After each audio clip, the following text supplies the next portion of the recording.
নমস্কার বন্ধুরা, শুভরাত্রি। আবারও একটা নতুন দিন, তো একটা নতুন কবিতা দেখো তোমাদের কেমন লাগে।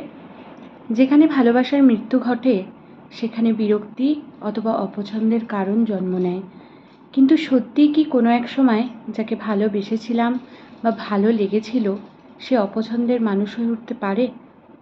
আসলে মানুষের শব্দগুলো, তাদের অনুভূতি বা ব্যথা দেওয়ার পদ্ধতি তাকে আমাদের চোখে অপছন্দের করে তোলে। তার মানে এটা বুঝতে হবে যে ভালোবাসার মানুষটা অপছন্দের কোনোদিনই হয় না। তার কাজ, তার অনুভূতি আমাদের তার প্রতি অনাগ্রহী করে তোলে। যাকে ভালোবাসো তার খারাপটাকেও বাসো, সেটার একটা সীমা থাকে। যদি বারংবার সে আপনাকে আঘাত করে, তবে আশা করি স্বয়ং ভগবানও তার ওপর বিরূপ হবেন। আর আমরা তো কেবলমাত্র মানুষ। তো স্বরচিত কবিতা পাঠ করলাম। সবার কেমন লাগলো একটু লাইক, কমেন্ট, শেয়ার করে জানিও। আর একটু সাবস্ক্রাইব করে দিও। আমি নতুন ইউজার, তো তোমাদের থেকে অনেক সাপোর্টের দরকার। থ্যাংক ইউ সো মাচ যারা আমার চ্যানেলটাকে সাবস্ক্রাইব করছো। অনেক অনেক ভালোবাসা এবং শুভেচ্ছা রইল সবার জন্য। Good night.